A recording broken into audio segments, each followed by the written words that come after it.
दोस्तों, क्या आप जानते हैं कि प्लेन के टायर्स कभी नहीं फटते, या फिर ये कि टाइम में एएम और पीएम का क्या मतलब होता है?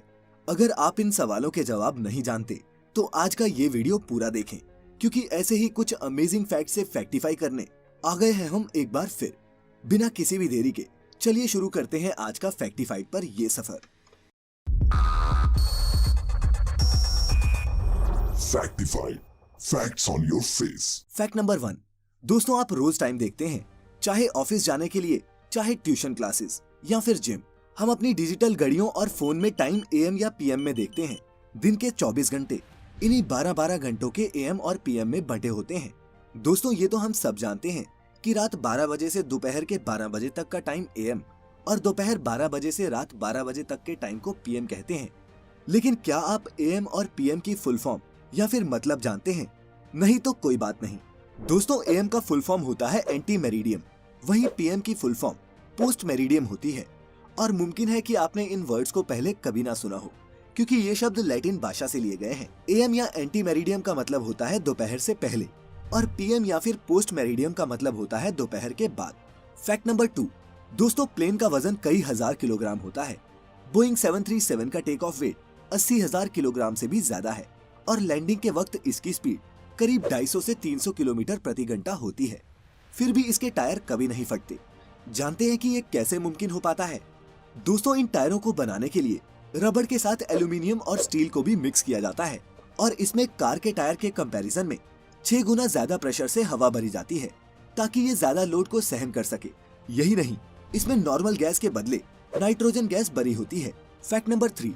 दोस्तों, आप दुनिया की किसी भी जगह चले जाएं, आप यही पाएंगे कि बियर की बोतल या तो ब्राउन कलर की है या फिर ग्रीन कलर की। इसके पीछे भी साइंस है दोस्तों।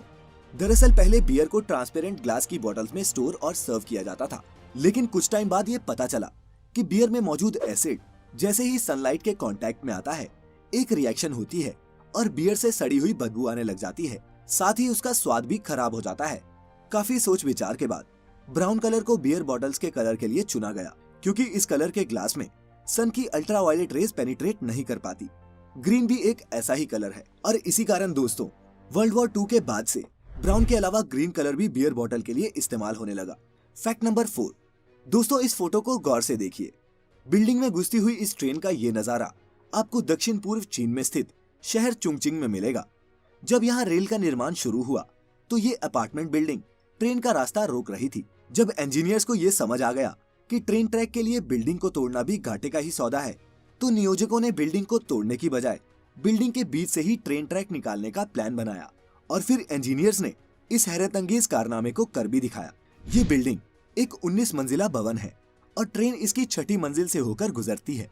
न सिर्फ ये ट्रेन इस बिल्डिंग से होकर गुजरती है, बल्कि इसी बिल्डिंग में ट्रेन का एक ट्रांजिट स्टॉप भी है।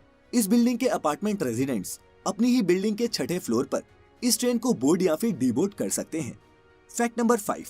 दोस्तों, आपने अक्सर बड़े बुजुर्गों को ये कहते सुना होगा कि कोई भी जरूरी काम करने से पहले दही शक्कर खाकर जाना चाहिए। बचपन में भी माँ हमें एग्जाम पर जाने से पहले दही शक्कर खिलाती थी, याद है ना? दोस्तों, हमसे कोई अभी पूछे तो हम इसे अंधविश्वास का नाम देकर नकार देंगे, लेकिन क्या आप जानते हैं कि इसके पीछे भी एक साइंटिफिक रीजन है? दरअसल दही एक कूलिंग फूड की तरह काम करता है, और शक्कर में ग्लूकोज होता है, जिससे शरीर को इंस्टेंट एनर्जी मिलती है।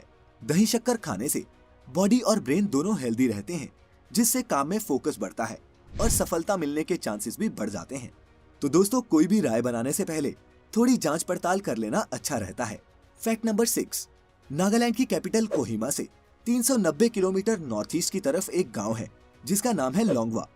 ये गाँव इंडिया के एंशिएंट इंटरनेशनल बॉर्डर पर बसा एक अनोखा गाँव है, जिसकी सबसे इंटरेस्टिंग बात ये है कि इस गांव के बीचों बीच से इंडिया और म्यांमार का बॉर्डर पास होता है।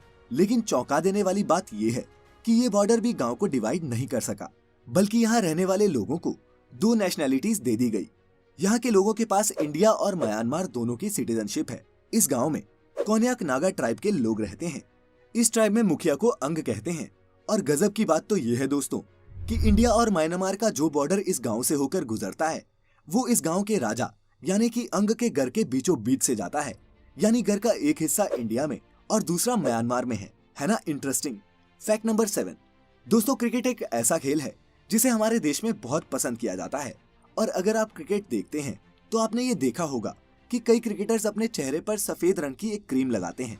गेम के दौरान इस क्रीम की मोटी लेयर उनके चेहरे पर लगी रहती है, जो देखने में हमें कुछ अजीब लगती है।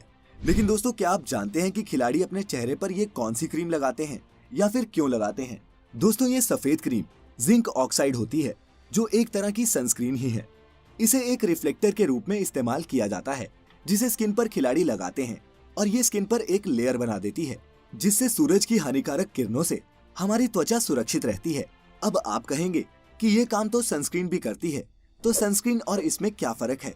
तो आपको बता दें कि हम जो सनस्क्रीन रोजाना लगाते हैं वो केमिकल बेस्ड होती है और वो स्किन में एब्जॉर्ब हो जाती है, जबकि जिंक ऑक्साइड स्किन में एब्जॉर्ब नहीं होती और इसीलिए स्किन में इरिटेशन और रैशेस जैसी प्रॉब्लम्स भी नहीं होती, जो दूसरी सनस्क्रीन के ज्यादा इस्तेमाल से कई लोगों को फेस करनी पड़ती हैं। Fact number 8। दोस्तों, आपने कई मिस्टीरियस और कमाल की गुफाओं के बारे में सुना होगा, लेकिन क्या आप किसी इतनी बड़ी गुफा के बारे में जानते हैं जिसका अपना जंगल, नदी और यहाँ तक कि मौसम भी है? जी हाँ, हम बात कर रहे हैं वियतनाम की हांग सान डोंग नाम की गुफा की, जो दुनिया की सबसे बड़ी गुफा है। 9 किलोमीटर लंबी, 200 मीटर चौड़ी और 150 मीटर ऊंची इस गुफा की अपनी एक अलग ही दुनिया है। इसके अंदर छोटे छोटे जंगल और पेड़ पौधों से लेकर बादल और नदी तक सब कुछ है। 2013 में पहली बार इसे टूरिस्ट के लिए खोला गया, लेकिन हर साल सिर्फ गिने चुने लोगों को ही यहाँ जाने की परमिशन मिलती थी।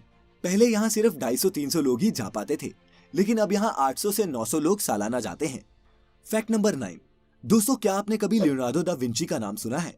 नहीं तो आपको बता दें कि लियोनार्डो दा विंची मानव जाति के इतिहास में उन चंद जीनियसेस में शामिल हैं जिन्होंने एक नहीं कई अलग अलग फील्ड्स में कई रेवोल्यूशनरी काम किए हैं। लियोनार्डो एक कमाल के टैलेंटेड इंसान थे।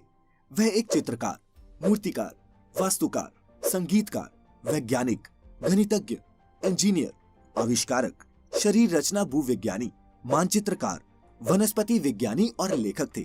मशहूर painting Mona Lisa Leonardo da Vinci ने ही बनाई थी। एक कमाल की बात यह है दोस्तों कि वो एक ही टाइम पे एक हाथ से लिख सकते थे और दूसरे हाथ से पेंटिंग भी बना सकते थे। Fact number 10। दोस्तों, क्या आप जानते हैं कि भारत में सबसे पहले सनराइज या फिर सूर्योदय कहाँ होता है? तो आपको बता दें कि भारत में सबसे पहले सूर्य हमारे सबसे पूर्वी राज्य अरुणाचल प्रदेश में उगता है। इस राज्य का नाम ही उगते हुए सूरज को ध्यान में रखकर रखा गया है। अरुण यानी कि सूर्य और चल यानी कि उदय होना, और इस तरह अरुणाचल का मतलब बनता है वो जगह यहाँ से सूर्य उदय होता है। Fact number 11। दोस्तों, दुनिया की सबसे बड़ी आर्मी चीन की है। डिफेंस पर पैसे खर्च करने वाले देशों में भी चीन दूसरे नंबर पर है। चीन की आर्मी अपनी सख्त मिलिट्री ट्रेनिंग के लिए दुनिया भर में मशहूर है। चीनी आर्मी में भर्ती हुए नए जवानों को कई अजीबोगरीब ट्रिक्स और प्रोसीजर से गुजरना पड़ता है। मिलिट्री ट्रेनिंग के दौरान नए सोल्जर्स के कॉलर में एक पिन लगाई जाती है ताकि उनकी गर्दन सीधी रहे और वो अनुशासित रहें। इतना ही नहीं, ट्रेनीज की बैक को सीधा रखने के लिए भी एक क्रॉस का इस्तेमाल किया जाता है। चीनी मिलिट्री का कहना है कि ऐसा करने से इन सैनिकों को मिलिट्री पोस्चर में रहने की आदत पड़ती है। खैर, आप आदत डाल लीजिए हमारी सभी वीडियोस को लाइक और शेयर करने की। फैक्टिफाइड्स पर फैक्ट्स का ये सफर यूं ही चलता रहेगा। मिलेंगे एक बार फिर एक नए एपिसोड के साथ। तब तक के लिए stay healthy, stay happy and thanks for watching.